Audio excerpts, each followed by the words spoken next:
Good afternoon. Our thoughts remain with the Turkish people following last week's devastating earthquakes. Thousands of emergency response personnel from NATO allies have been supporting the relief efforts, including with search and rescue teams, firefighters, medical personnel, and seismic experts. Moreover, NATO allies and NATO has agreed to deploy shelter facilities to help accommodate people displaced by the earthquakes. We stand in strong solidarity with our ally Turkey. NATO defense ministers will meet this week at an important moment for transatlantic security. We will take decisions to strengthen NATO's deterrence and defense. We will address our industrial capacity and increase the protection of our critical undersea infrastructure. And we will step up and sustain our support for Ukraine. Almost 1 year since the invasion, President Putin is not preparing for peace. He is launching new offensives. So we must continue to provide Ukraine with what it needs to win and to achieve a just and sustainable peace. Ukraine's Defense Minister Alexei Resnikov will join us tomorrow, both for the US-led contact group for Ukraine and for a meeting with NATO ministers. Together we will address Ukraine's urgent needs. It is clear that we are in a race of logistics. Key capabilities like ammunition, fuel and spare parts must reach Ukraine before Russia can seize the initiative on the battlefield. Speed will save lives. If Putin wins in Ukraine, the message to him and other authoritarian regimes is that force is rewarded. That would make the world more dangerous and all of us more vulnerable. So I welcome the recent announcements by allies on new tanks, heavy weaponry and training for Ukraine. And I look forward to further deliveries. Our message is clear. NATO stands with Ukraine for as long as it takes. Ministers will also address how to step up our practical support for Bosnia and Herzegovina, Georgia and Moldova, 3 valued NATO partners which face Russian threats. On Wednesday, allies will take decisions to further strengthen our deterrence and defense. We have already done a lot, placing 40,000 troops under NATO command in the eastern part of the alliance, backed by major air and naval power, and doubling the number of battle groups from 4 to 8. Now we need to ensure we have the right forces and capabilities for the longer term. So expect allies will agree new guidance for NATO defense planning. This will be a key driver of capability changes and ensure credible deterrence and defense in the years to come. Ministers will also focus on ways to increase our defense industrial capacity and replenish stockpiles. The war in Ukraine is consuming an enormous amount of ammunition and depleting allied stockpiles. The current rate of Ukraine's ammunition expenditure is many times higher than our current rate of production. This puts our defense industries under strain. For example, the waiting time for large caliber ammunition has increased from 12 to 28 months. Orders placed today will only be delivered 2.5 years later. So we need to ramp up production and invest in our production capacity. NATO has just completed an extraordinary survey of our ammunition stockpiles, and we plan to increase our targets for ammunition stockpiles through the NATO defense planning process. The good news is that several allies, including the United States and France, have already signed new multi-year contracts with the defense industry, enabling them to invest in increased production capacity. I look forward to further progress. This is essential to ensure we can keep supporting Ukraine while protecting every inch of Allied territory. The protection of critical undersea infrastructure will also be high on our agenda. NATO has been working on this for many years, and we are now taking it into the next level. We have decided to establish a new coordination cell at NATO headquarters to map our vulnerabilities and engage with industry. This will support our efforts to prevent and counter threats to critical infrastructure, including undersea cables and pipelines. And leaders at the Vilnius Summit will take further decisions to step up our efforts in this area. We will also work closely with the European Union through the NATO EU Task Force on Resilience and Critical Infrastructure. NATO continues to adapt in all domains, including in space, which is becoming more crowded and competitive. This week, I expect allies will agree to establish a new virtual network of national and commercial satellites. This will improve our intelligence and surveillance and support NATO missions and operations. It will allow allies to increase the sharing of space-based data with a NATO command structure, facilitating better navigation, communication, and early warning of missile launches. All of this work requires continued investment in our defense. So ministers will discuss ways to maintain and step up defense spending across the alliance. We are on the right track with 8 consecutive years of increases by European allies and Canada, and additional 250 billion extra spent so far. I expect we will see further increases in defense spending this year, but we need to keep up momentum. Our decisions this week will pave the way for our summit in Vilnius in July and help keep our people safe in a more dangerous world. With that, I'm ready to take your questions. Okay. We'll start with Agence France-Presse.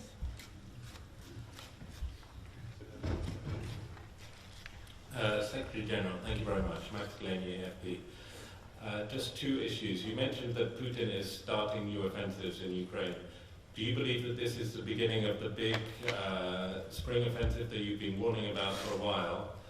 And then, connected to the munitions, how can you be so confident that NATO will be able to keep up supplies to Ukraine of the ammunition it needs to face a major offensive? And then another question on the balloons that we've seen. Is NATO stepping up its own surveillance elsewhere around in Europe and other places of the balloons and the unidentified objects that we've seen over North America? Thanks.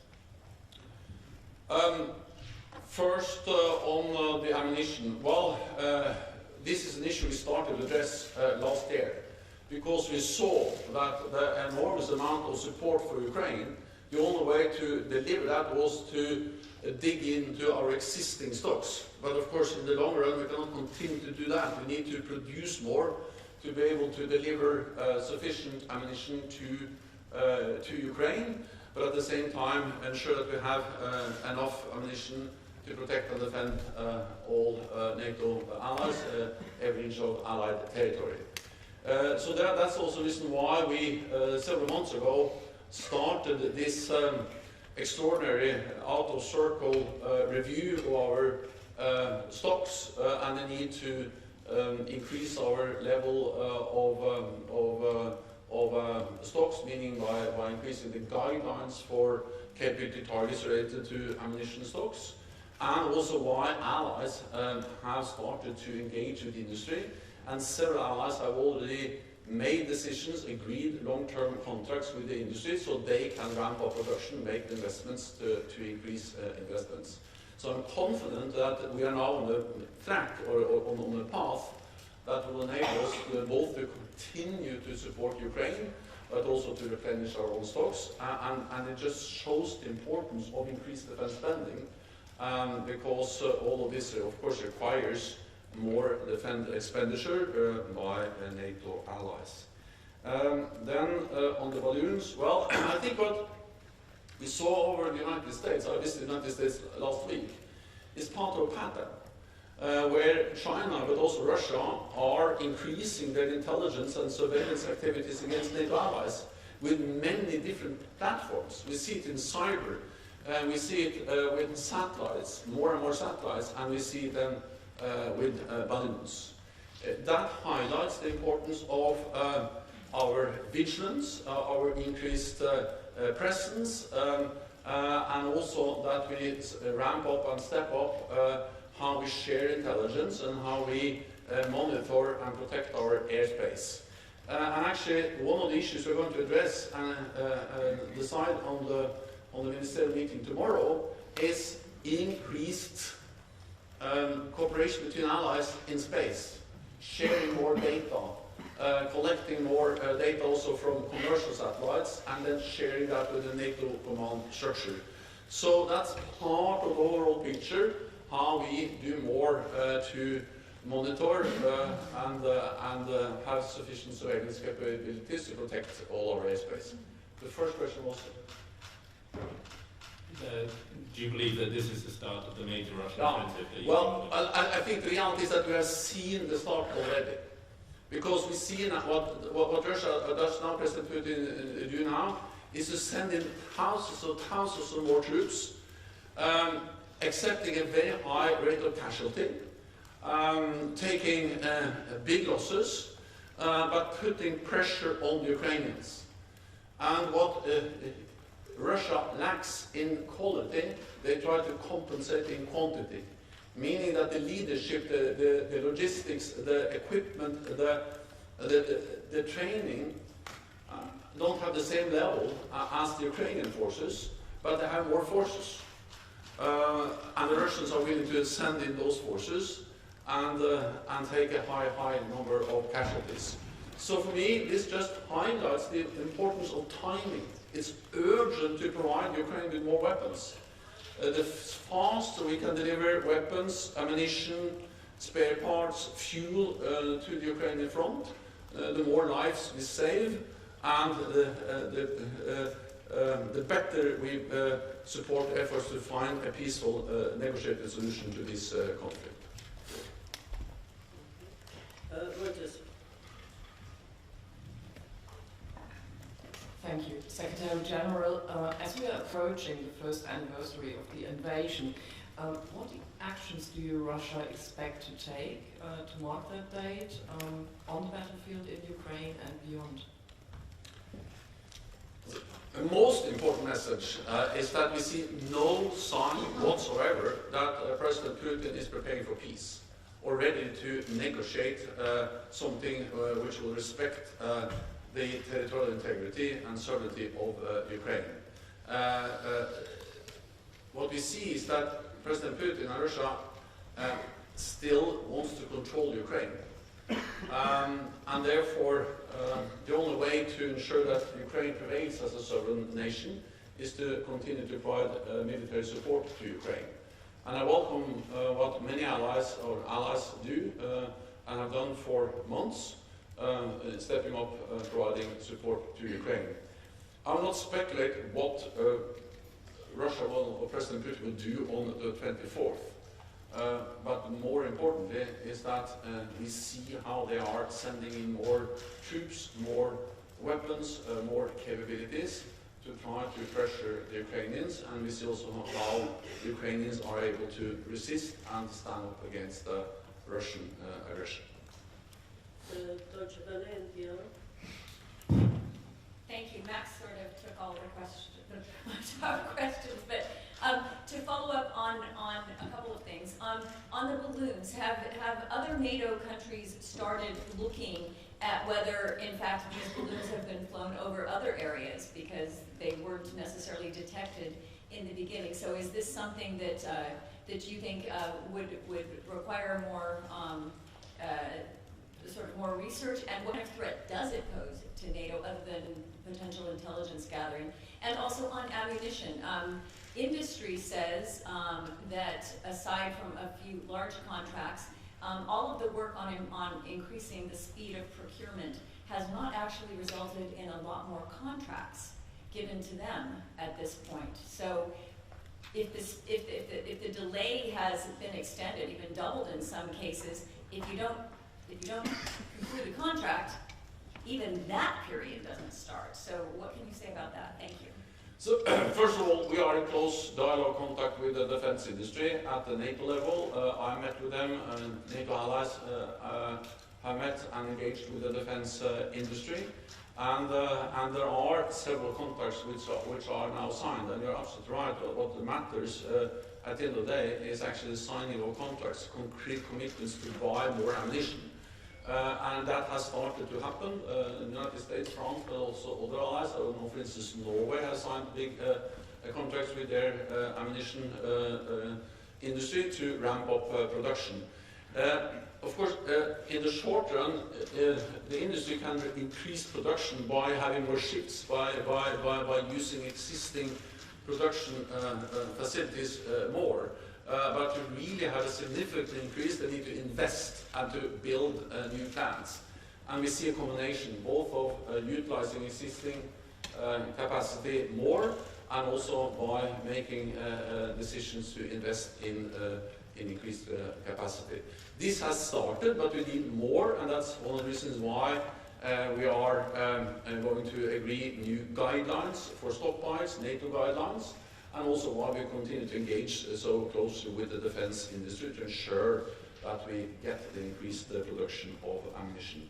On the balloons, well, I can just, as I said, also last week I was in the United States. In August last year, I was actually in Canada, in the High North, as the first Secretary General ever to visit a NORAD facility up in the High North. And these are those radar facilities that monitor and track all the airspace between Russia over the North Pole into North America. And this is actually protecting NATO. This is vital capabilities for NATO. And NORAD, which is a joint also capability that the United States and Canada deliver together, they have decided to invest heavily in modernizing that with more advanced radars, with better defense capabilities, and also visited a Canadian air base called Bay, where they have the planes that actually intercept and help to protect Canadian and North American airspace. So it just highlights the importance of that we are ramping up, strengthening and improving our ability to defend airspace both over North America but also in Europe, and that's exactly what we have done over the last years, with more air policing, with better space facilities, and also that we will do at the Defense Ministerial meeting now, where allies will come together and strengthen what they do in space to be able to better monitor, better detect any violation of NATO airspace. Thank you for the floor. Military National News Agency of Ukraine. We have seen the reaction of Moldova and Romania on the missile incident happened in the sky of Moldova and approaching to Romanian borders. But any way, you know, then Russian missiles approaching to the NATO airspace, this is some kind of testing of the air defense of NATO. Do you see that like some kind of warning from the Russian side? And another part of the question, do you see any threats to the supply routes NATO and NATO countries delivering military support to Ukraine? Thank you. Wars are dangerous. Dangerous things happen every day. And of course it's also dangerous because incidents and accidents may happen. And that's exactly why we are so vigilant in NATO to prevent any escalation beyond Ukraine. And that's also why we actually, before the invasion, during last fall, or the fall of 2021, we increased our military presence in the eastern part of the alliance, also in the Black Sea region. And also on the day of the invasion, we met here in the NATO headquarters, we invoked NATO's defense plans, and decided to further increase our military presence in the eastern part of the alliance with air, naval, and land capabilities. We did that partly to be able to monitor, to protect, to ensure no escalation beyond Ukraine, and also to be able to manage incidents or accidents that may occur when there is a full-fledged war going on in our neighborhood in Ukraine.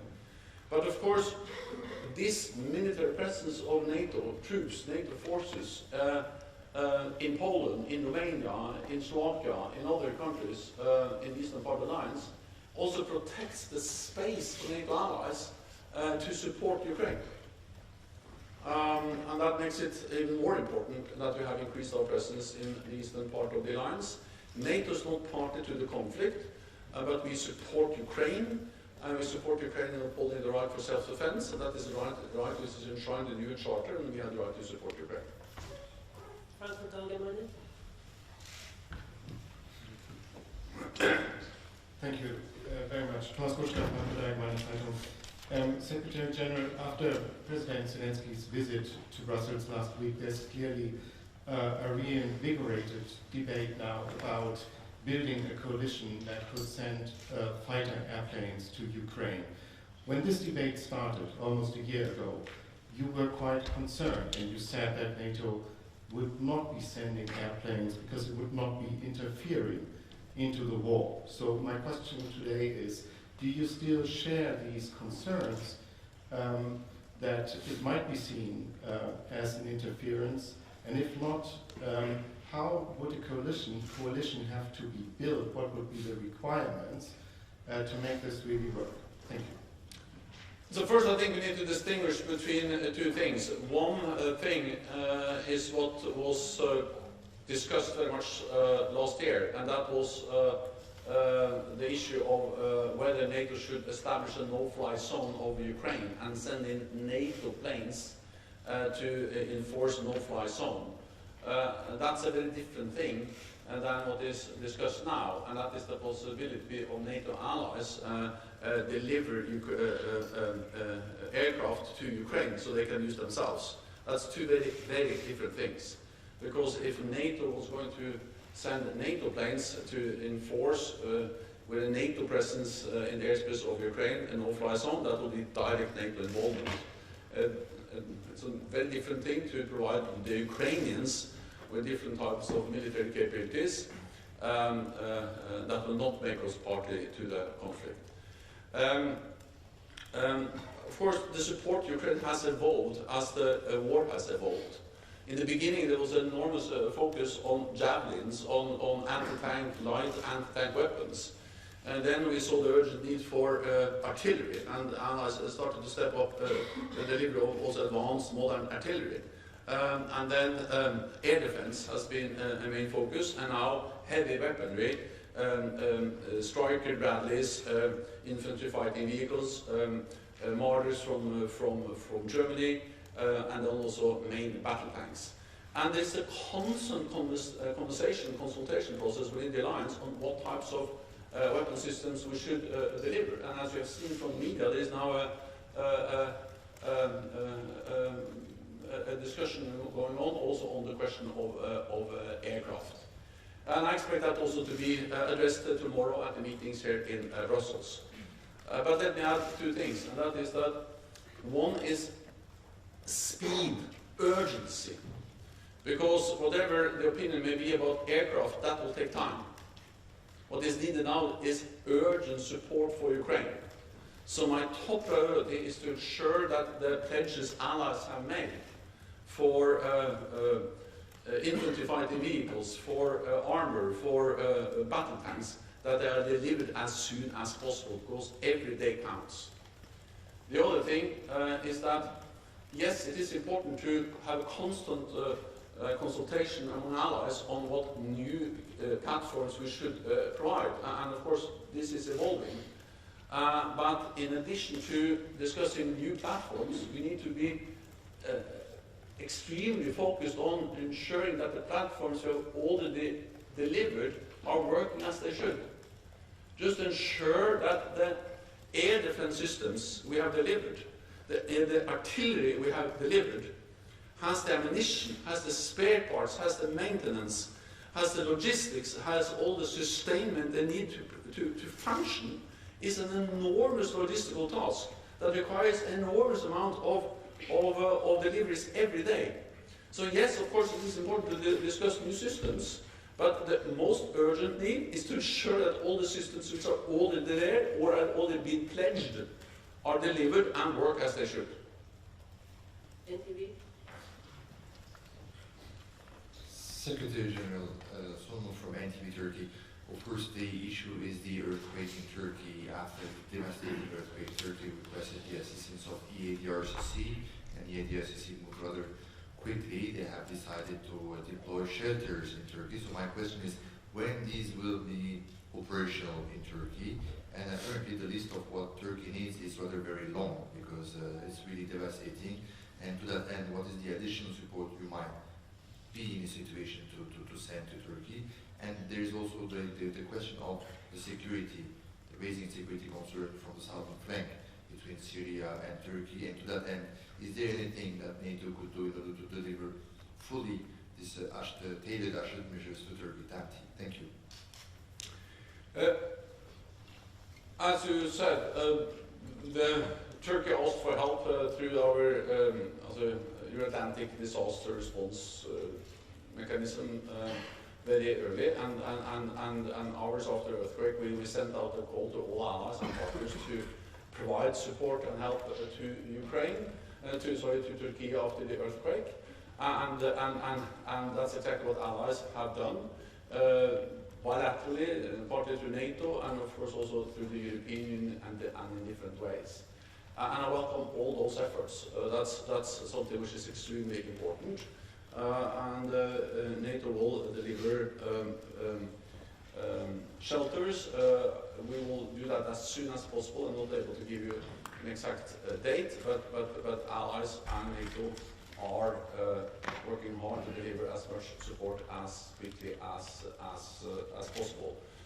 NATO has also provided some transportation, and I would think it's important both to make sure that we get support quickly, but also to ensure that we actually are able to stay, because this earthquake will have consequences for a long time, and therefore Turkey and the people in the region will need support for a long time. Let me just reiterate my condolences, which I also have expressed directly to President Erdogan, for the loss of lives and the devastating consequences of the earthquake we have seen in Turkey and Syria. Associated Press. The Associated Press. The war is coming up to virtually its 1 year marker, and I wonder if you have any thoughts on how it's changed NATO and in particular your job, and is this a job that you want to keep doing as we come into the next summer games?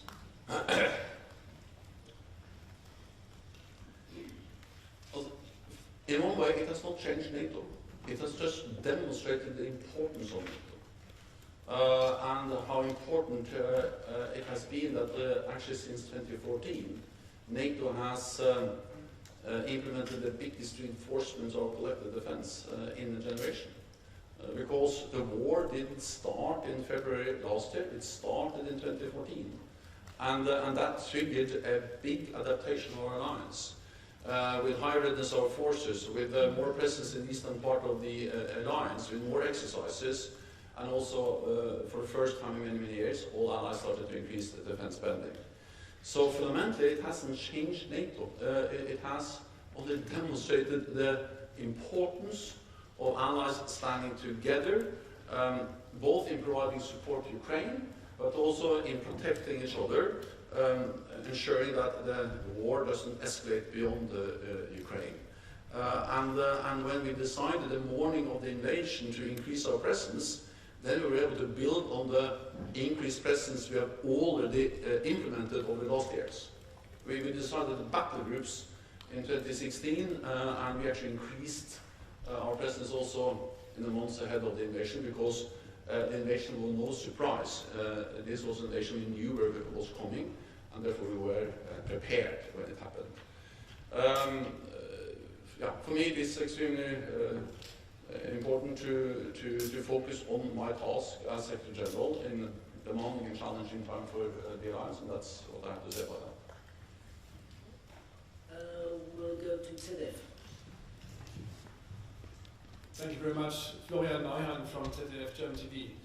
Mr. Stoltenberg, just a quick follow-up on the question with regard to fighter jets.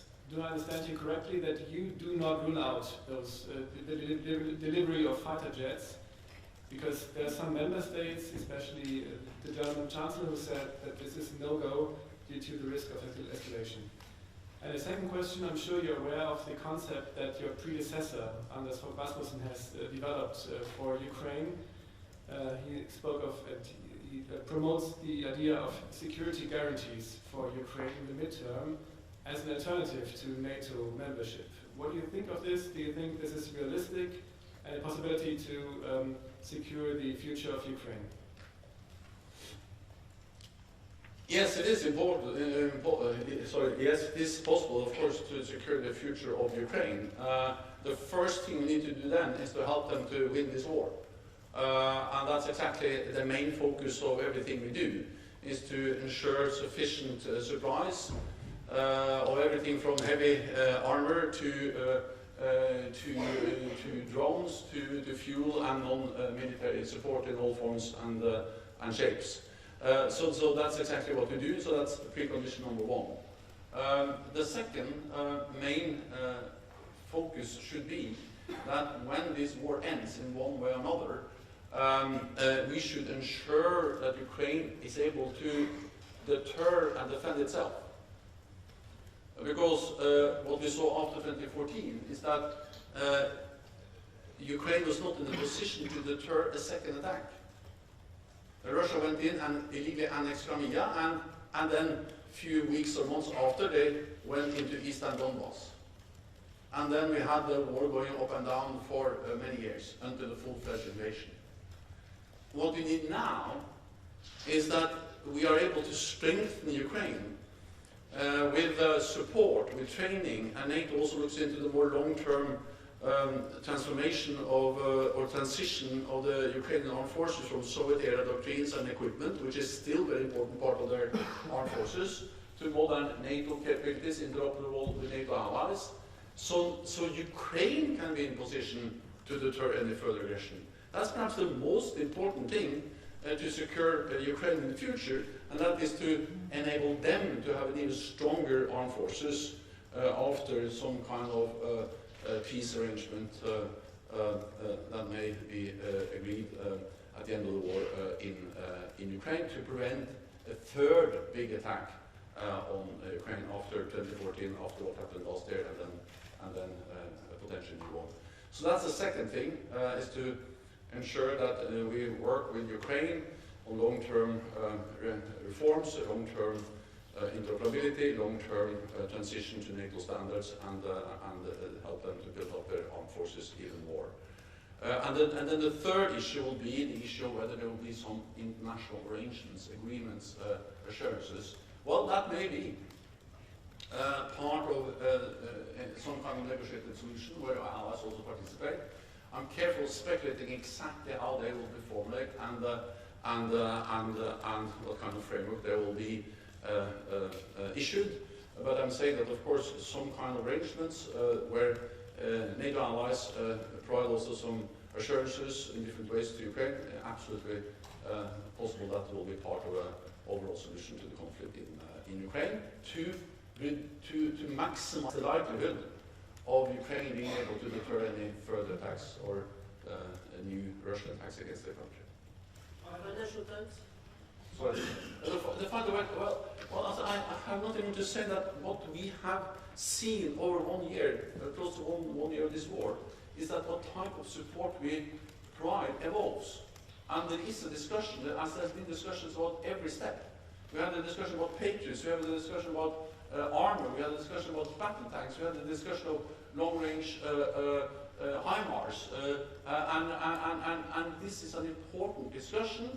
The important thing is that NATO is not a part of the conflict, even though NATO allies provide advanced weapon systems to Ukraine. We have the right to provide support for them because Ukraine defend themselves against the war of aggression. And then, regardless of what you think about aircraft, that will take time. So we need to now at least ensure that we deliver what we can deliver in the short term, because that can really make a difference on the battlefield in the coming weeks and months.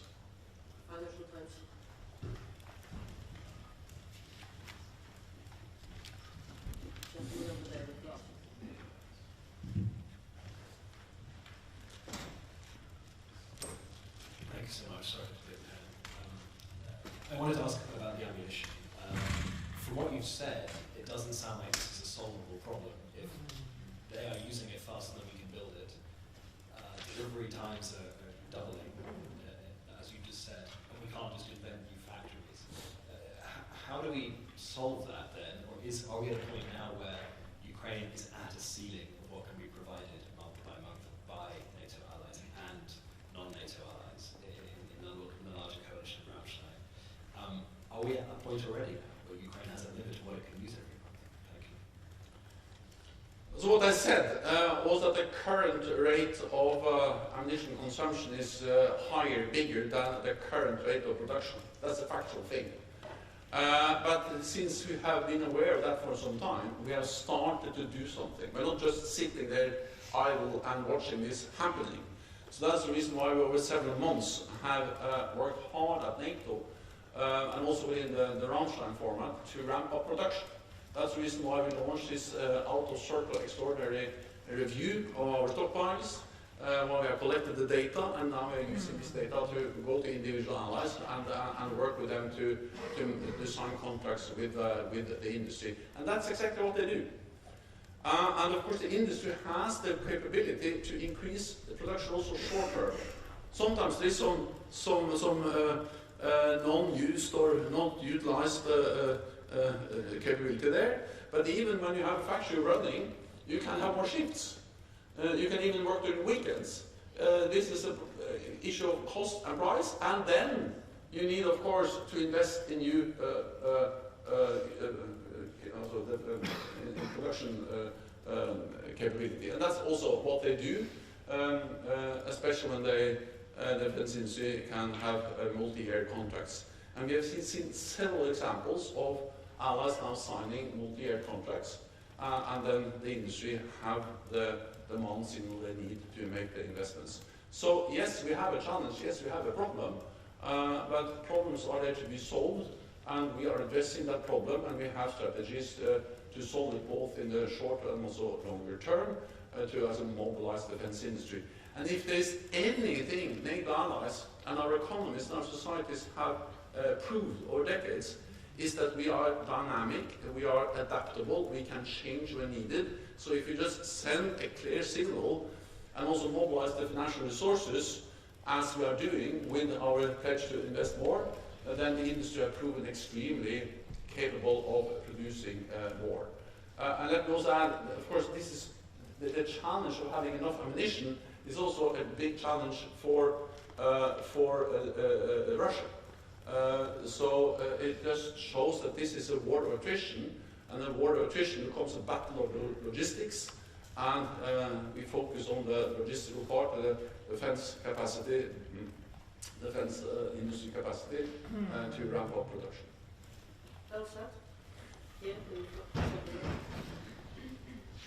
My name is Sergei Peres, I'm from Belsac TV.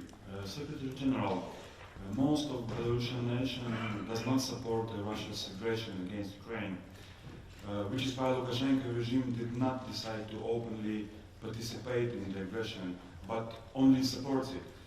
What is NATO's position on this complicity of the Lukashenko regime? Does NATO separate the political regime from Belarusian society?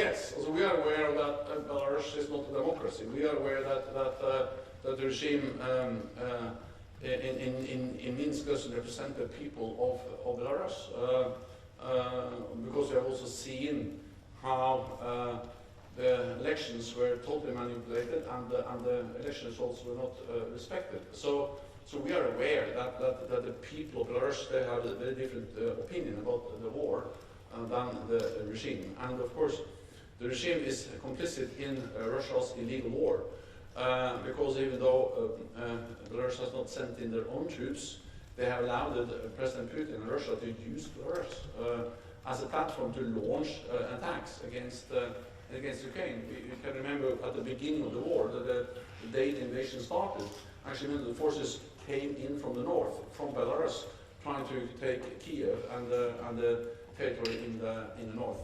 Belarusian territory, it continues to be used for air and missile attacks, and also the joint exercises, of course, is a challenge for the Ukrainians, as the exercises between Belarus and the Belarusian and Russian forces.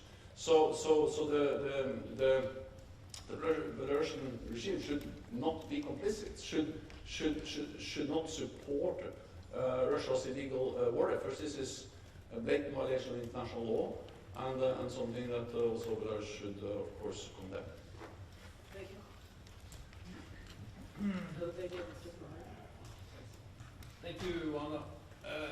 I understand that the support of fighter aircrafts to Ukraine, that's not the highest priority, but the discussion is ongoing. The Brits will start training pilots, and there are countries that's not learning it out. So, Mrs. Secretary General, will you speak in favor of it, or will you warn against it?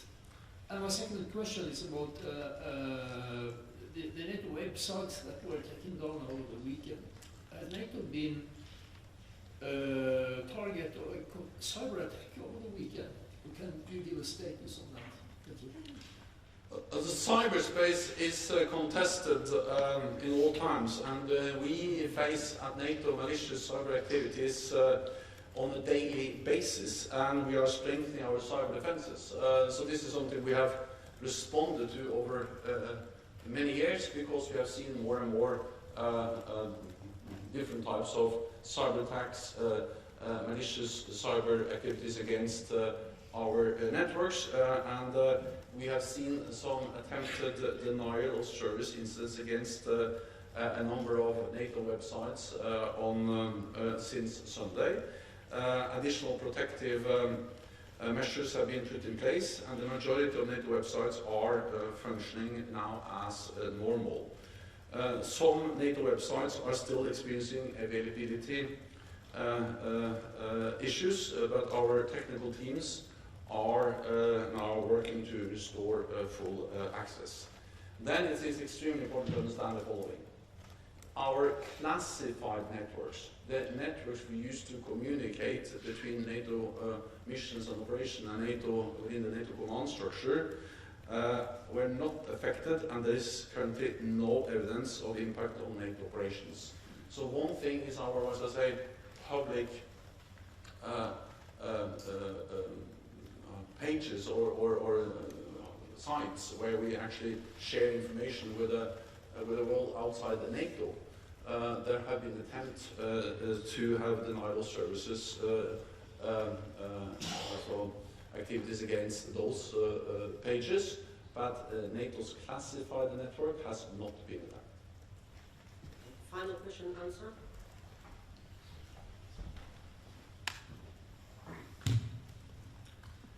Okay, thank you for the floor. Mr. Secretary General, the words of former Italian Prime Minister Silvio Berlusconi have caused an earthquake in Italy.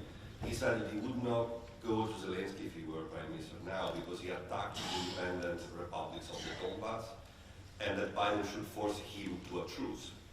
And in Italy, some commentators see these statements as pure Kremlin propaganda. And the problem is that Berlusconi party is part of the governing coalition. So, are you afraid that Italy could be seen as the coalition's soft rebellion? And are you satisfied with the military aid provided to Kiev, or could Rome do more? First of all, I met with Prime Minister Vladimir Putin just after she took office 2 months ago, and the message from her was very clear. I also met with the Foreign Minister, the Defense Minister. The Defense Minister of Italy will be here tomorrow. And the message from the Italian government is absolute support to Ukraine, for the NATO efforts to provide support to Ukraine. So all NATO allies, including Italy, of course, agree. And continue to provide support. And Italy has provided significant support. We welcome, of course, more support from all allies, including Italy. And I also welcome the fact that Italy and France are now working together to deliver the advanced air defense system SAMP-T, which is an Italian-French joint effort. So I'm absolutely confident that Italy will remain a strong supporter of NATO's strong support to Ukraine. Not least because Italy understands, as all other allies understand, that this is about our security. It will be a tragedy for the Ukrainians if President Putin wins, but it will also be dangerous for us. It will make us more vulnerable, because the message to him will then be that when he uses nuclear force, violates the international law, he gets what he wants.